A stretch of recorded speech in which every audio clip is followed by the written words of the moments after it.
Namaskar. Good morning, respected principal sir, ma'am, teachers, and my dear students. First of all, happy National Youth Day to all of you. I am Riyashan and I am the assistant teacher of Rising Sun Public School, Patkata, Jalpaiguri. National Youth Day is celebrated on 12th January, being the birthday of Swami Vivekananda. In 1984, the Government of India declared this day as National Youth Day. And since 1985, the event is celebrated in India every year. National Youth Day is celebrated to commemorate the birthday of Swami Vivekananda. He was a social reformer, philosopher, and thinker. The main objective behind the celebration is to propagate the philosophy and the ideals of Swami Vivekananda, for which he lived and worked. He was a great inspiration for all national youth of India. National Youth Day creates awareness and provides knowledge about the rights of people in India. It is a day to educate people to behave properly in the country.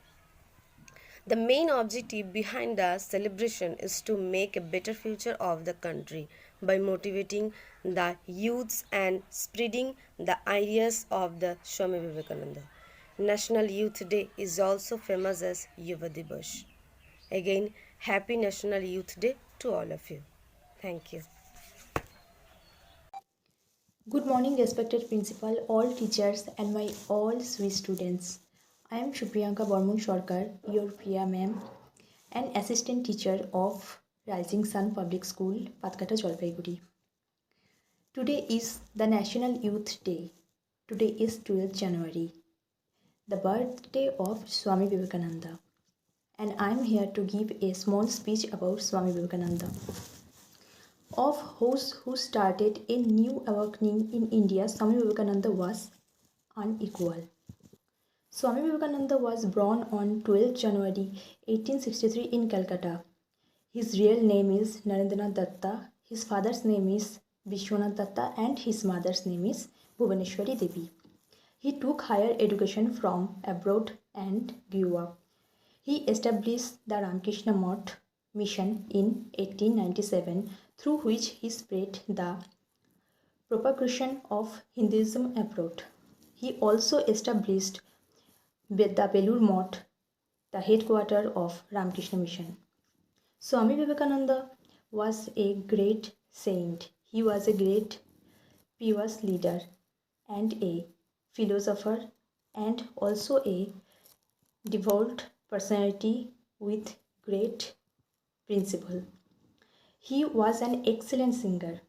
His name was written in golden letter in the history of India. He was real model for not only the people of his country, but to the whole world. We shall make efforts to inculcate his qualities and become a better person. Vivekananda has achieved much labor and success in his short life. This is my small speech of Swami Vivekananda. Today is the National Youth Day. Today is 12th January. Thank you. Hello, my dear students. Good morning to all. I, Varghese Sekha, on behalf of Rising Sun Public School, is just going to say some few words on Swami Vivekananda. As today, January 12th, it marks the birth anniversary of the great monk Swami Vivekananda, who worked for the betterment of society. He was born on January 12, 1863, in Kolkata. Vivekananda was an ardent disciple of Ramakrishnan Paramahansa and a major force in the revival of Hinduism in India. He was amongst the ones who played a crucial role in introducing the Indian Vedanta and philosophies of yoga to the Western world, which put India on the world spiritual map. He was a great leader, and his lectures, letters, poems, ideas have inspired many, and that was not only bound to India but also to the whole world. On his 150th birth anniversary, let us look at some of the wisdom worth pearls that is showered on the world. I want to say some few words of his that which has put us to think about him much more than the world has given to him. like the more we come out and do good to others, the more our hearts will be purified and God will be in them. In faith in ourselves had been more extensively taught and practiced, I am sure a very large portion of the evils and miseries that we have would have vanished. Never think there is anything impossible for the soul. It is the greatest heresy to think so. If there is sin, this is the only sin, to say that you are weak or others are weak. So these are some few words of our great Swami Vivekananda. So I want you to think on these words and put these words in your life as a valuable gift. So once again, I thank you all for listening to me on this a beautiful day on the birth anniversary of Swami Vivekananda. I thank you. नमस्ते, मैं Shraddhanjali Shah rising sun public school की assistant teacher. आज 12 जनवरी यानी विवेकानंद जयंती, स्वामी विवेकानंद की जन्मदिन है आज की इस दिन में मैं स्वामी विवेकानंद के बारे में कुछ बताना चाहूँगी। स्वामी विवेकानंद का जन्म 12 जनवरी 1863 में हुआ था।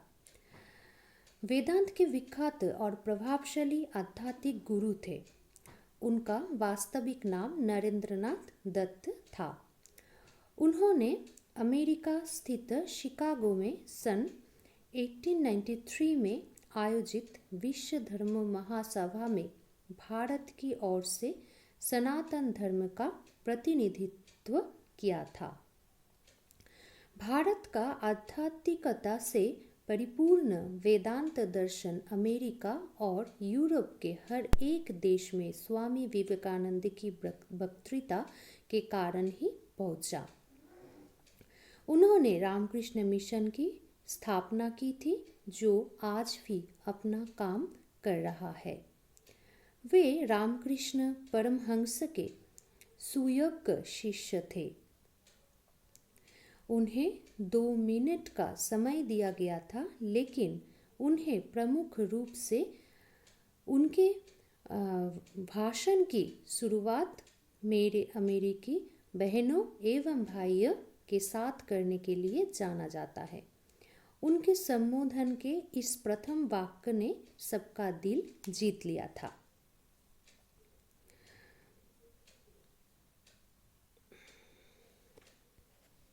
कलकत्ता के एक कुलीन बंगाली कायस्थ परिवार में जन्मे विवेकानंद आध्यात्मिकता की ओर झुके हुए थे। वे अपने गुरु रामकृष्ण देव से काफ़ी प्रभावित थे, जिनसे उन्होंने सीखा कि सारे जीवों में स्वयं परमात्मा का ही अस्तित्व है। इसलिए मानव जाति अर्थात जो मनुष्य दूसरे ज़रूरत मंदों मदद करता है या सेवा द्वारा परमात्मा की भी सेवा की जा सकती है। रामकृष्ण की मृत्यु के बाद विवेकानंद ने बड़े पैमाने पर भारतीय उपमहाद्वीप का दौरा किया और ब्रिटिश भारत में मौजूदा स्थितियों का प्रत्यक्ष ज्ञान हासिल किया। बाद में विश्व धर्म संसद 1893 में भारत का प्रतिनिधित्व करने संयुक्त राज्य अमेरिका के लिए प्रस्थान किया। विवेकानंद ने संयुक्त राज्य अमेरिका, इंग्लैंड और यूरोप में हिंदू दर्शन के सिद्धांतों का प्रसार किया और कई सार्वजनिक और निजी व्याख्यानों का आयोजन किया। भारत में विवेकानंद को एक देशभक्त सन्यासी के रूप में माना जाता है और उनके जन्मदिन को राष्ट्रीय युवा दिवस के रूप में मनाया जाता है। धन्यवाद। नमस्कार, আমি Krishna Dasgupta rising sun public স্কুলের সহশিক্ষিকা। আজ 12 জানুয়ারি স্বামী বিবেকানন্দের জন্মতিথি। যে মহান যুব সমাজে যে ব্যক্তি তার কর্মবাণী দিয়ে উদ্ধৃত করতে চেয়েছিলেন তিনি হলেন স্বামী বিবেকানন্দ। তিনি তার কর্মপ্রেরণার মাধ্যমে জাতির ঘুম ভাঙাতে চেয়েছিলেন। 1863 সালের 12 জানুয়ারি ভুবনেশ্বর দেবীর কোল আলো করে এই মহান শিশুটি জন্মগ্রহণ করেছিলেন। তাকে দেখে মনে হতো দেব শিশু। তার নাম রাখা হয়েছিল বীরেশ্বর, কিন্তু তার বাবা বিশ্বনাথ দত্ত তাকে ছোটবেলা থেকেই বিলে বলে ডাকতেন। পরে তার নাম হয় নরেন্দ্রনাথ দত্ত। তিনি ছোটবেলা থেকে প্রচন্ড দুরন্ত ছিলেন। তার মা তাকে শান্ত করার একটা নিয়ম জানতেন। শিব শিব বলে তার মাথায় এক ঘটি জল ঢেলে দিলে তিনি শান্ত হয়ে যেতেন। বাড়িতে তার প্রাথমিক শিক্ষা শুরু হয় এবং পরে তিনি কলকাতার মেট্রোপলিটন স্কুলে ভর্তি হন। কিন্তু তার স্কুলের শিক্ষা খুব বেশি পছন্দ হতো না। তিনি ছোটবেলা থেকেই সাহসী এবং খুব মেধাবী ছিলেন। তিনি যখন যুবক হয়ে উঠলেন তখন তার মন চঞ্চল হয়ে উঠল। তখন বাংলায় সাধু সন্ন্যাসীদের অভাব ছিল না। তখন তিনি তাদের কাছে যেতেন এবং তাদেরকে জিজ্ঞাসা করতেন, তারা কি কখনো ভগবানকে দেখেছেন? তার এই জটিল প্রশ্নের উত্তর কেউ সঠিকভাবে দিতে পারত না। 1880 সালের নভেম্বর মাসে সুরেন মিত্রের বাড়িতে এক সভায় তার সঙ্গে পরিচয় হয় রামকৃষ্ণ দেবের। রামকৃষ্ণদেব তার নাম শুনে তাকে খুব পছন্দ করতেন এবং তাকে দক্ষিণেশ্বরে যাওয়ার জন্য আহ্বান করেছিলেন। এপি পরীক্ষা দেওয়ার পর তিনি দক্ষিণেশ্বরে রামকৃষ্ণের সঙ্গে দেখা করতে গিয়েছিলেন। তিনি তখন রামকৃষ্ণদেবকে জিজ্ঞাসা করেছিলেন তিনি কি ভগবানকে দেখেছিলেন। রামকৃষ্ণদেব বলেছিলেন, হ্যাঁ, আমিও দেখেছি, তোকেও দেখাতে পারি। এইভাবে তার সঙ্গে তার পরিচয় হওয়ার পরে তিনি রামকৃষ্ণদেবের শিষ্যত্ব গ্রহণ করেন। 1886 সালে রামকৃষ্ণদেব অসুস্থ হন এবং তিনি দেহ রাখার পর স্বামী বিবেকানন্দকে তার প্রধান শিষ্য হিসাবে ঘোষণা করেন। এভাবে 1893 সালের 12 সেপ্টেম্বর আমেরিকা শহরে বিশ্বের বিভিন্ন ধর্মের একটি মহাসম্মেলনে তাকে আহ্বান করা হয়। সেখানে তিনি হিন্দু ধর্মকে নিয়ে ইংরেজিতে বক্তৃতা দেওয়ার পর বিদেশিরা তার ভাষণ শুনে মুগ্ধ হয়ে গিয়েছিলেন। সকলেই তার প্রশংসা করতেন। তিনি দেশে ফিরে এসে শ্রী শ্রী রামকৃষ্ণ মিশন প্রতিষ্ঠা করেন। এই রামকৃষ্ণ মিশনের উদ্দেশ্য ছিল দরিদ্র মানুষের সেবা করা। এই বীর সন্ন্যাসী বিবেকানন্দ 1902 সালের 1 জুলাই মাত্র 39 বছর বয়সে ইহলোকের সমস্ত কাজের সমাপ্তি টেনে তিনি পরলোকে গমন করেন। জীবনের এই অল্প সময়ে তিনি হিন্দু ধর্মের পুনরুদ্ধার এবং মানব সমাজের কাজে সমস্ত ভারতীয়র কাছে অমর হয়ে আছেন।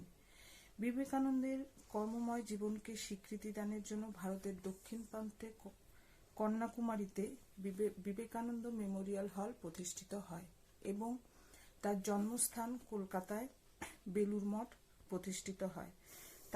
তারই একজন শিষ্য miss Margaret Nobel sister Nivedita নাম গ্রহণ করে সমস্ত ভারতে পরিভ্রমণ করে তার আদর্শ এবং সেবাব্রত কাজের মধ্যে বিভিন্ন সেবাশ্রম গড়ে তোলেন।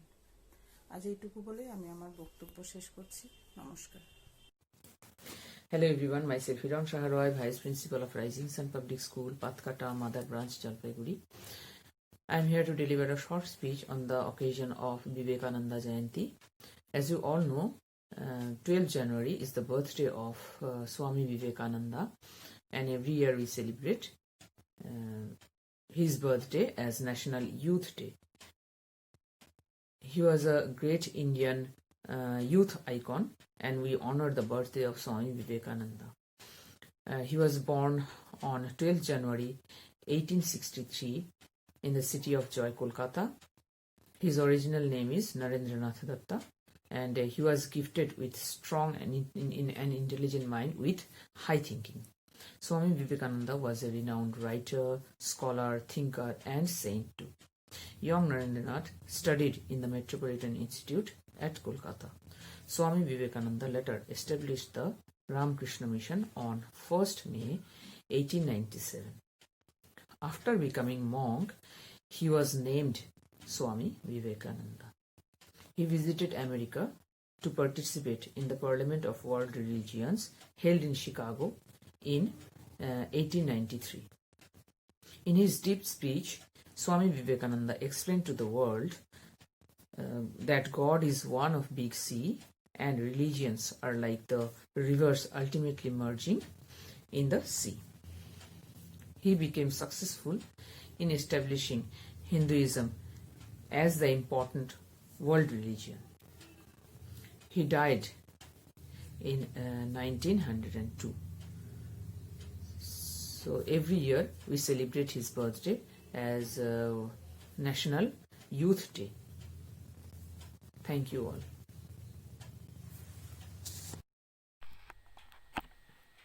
নমস্কার, গুড এভরিওয়ান। আমি Sayantani Chowdhury, rising sun public school Patkata জলপাইগুড়ির একজন সহশিক্ষিকা। আজ একটি খুবই গুরুত্বপূর্ণ দিন, 12ই জানুয়ারি। আজকের দিনটিতে এমন একটি মহাপুরুষের আবির্ভাব হয়েছিল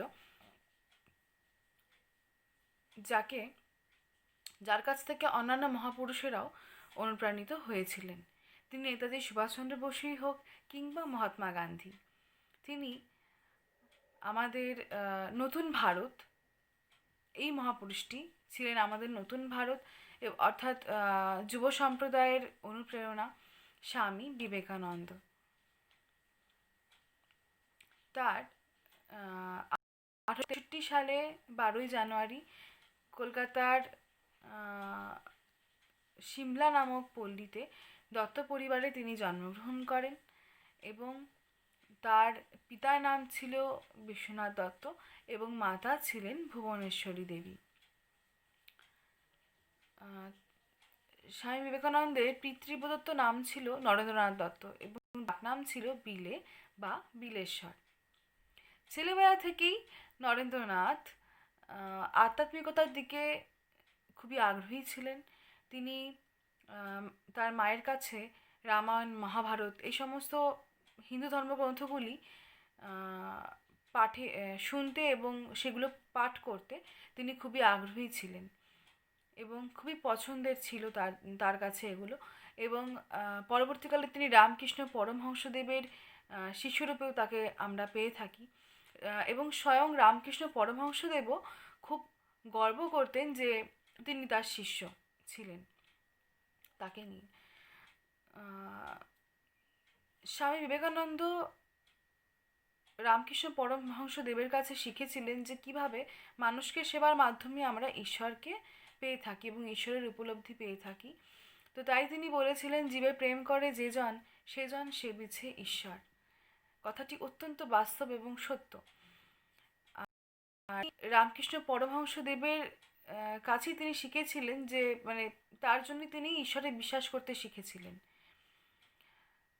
নরেন্দ্রনাথ অর্থাৎ আমাদের স্বামী বিবেকানন্দ, তিনি যুব সম্প্রদায়ের উন্নতির জন্য তাই পরবর্তীকালে আত্মনিয়োগ করেন এবং তিনি প্রকৃত শিক্ষা কী সেটাকে তিনি উপলব্ধি করেন এবং তিনি বলেন যে প্রকৃত শিক্ষা হলো সেটাই যেটা মানুষের মধ্যে মূল্যবোধের জন্ম দেয় এবং তার চারিত্রিক বৈশিষ্ট্যকে আরও সুন্দরভাবে গড়ে তোলে। স্বামী বিবেকানন্দ তিনি বলেছিলেন যে প্রকৃত শিক্ষা হলো মানুষের মধ্যে ইতিমধ্যে থাকা উৎকর্ষের প্রকাশ, সেটি হলো শিক্ষা। এবং পরবর্তীকালে স্বামী বিবেকানন্দ রামকৃষ্ণ মিশন এবং রামকৃষ্ণ মঠ প্রতিষ্ঠা করেন এবং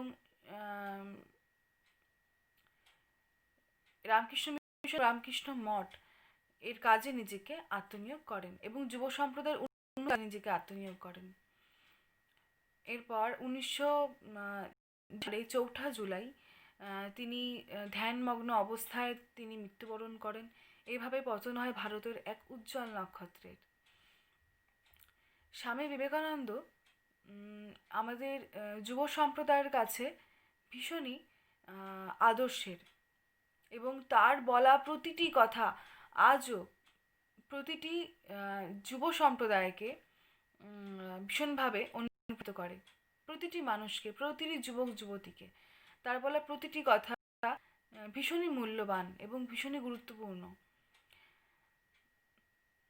জাগো, ওঠো, থেমো না, যতক্ষণ না পর্যন্ত লক্ষ্যে পৌঁছচ্ছ ততক্ষণ তার এই সমস্ত বিভিন্ন গুরুত্বপূর্ণ কথাগুলো যুব সম্প্রদায়কে সত্যি সত্যি ভীষণভাবে অনুপ্রাণিত করে। আর তাই ভারত সরকার থেকে সিদ্ধান্ত নেওয়া হয় তার জন্মদিনটিকে এই 12 জানুয়ারিকে, এই দিনটিতে প্রতি বছর জাতীয় যুব দিবস হিসেবে পালন করা হবে। তো তাই পরবর্তীকাল থেকে 1985 সাল থেকে এই তার জন্মদিনটিতেই যুব সম্প্রদায় জাতীয় যুব দিবস হিসেবে পালন করা হয়ে আসছে। আর স্বামী বিবেকানন্দ যে নতুন ভারতের স্বপ্ন দেখেছিলেন এবং যে তার দায়িত্ব তিনি যুব সম্প্রদায়ের ওপর দিয়েছিলেন, তা যেন দেশের প্রতিটি যুবক যুবতী তার এই স্বপ্ন পূরণে প্রতিজ্ঞাবদ্ধ হয়, এটাই কামনা করব। আপনাদের সবাইকে অসংখ্য ধন্যবাদ। নমস্কার।